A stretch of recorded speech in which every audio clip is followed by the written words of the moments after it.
Avevano picchiato almeno 10 persone appartenenti alla comunità omosessuale in via Polonia e nella zona industriale di Padova, due giovani marocchini di 23 e 19 anni, residenti a Fossò e Vigonovo, hanno patteggiato una condanna, il primo a 5 anni di carcere e oltre 5.000 euro di multa, il secondo a 4 anni di carcere e 2.600 euro di multa.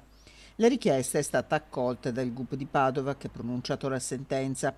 I due capi della banda, con un terzo, un romeno 19enne arrestato un mese fa di rientro dalla Spagna, avevano messo a segno ripetuti e brutali pestaggi ai danni di coppie che si erano appartate, tutto questo nell'estate del 2024.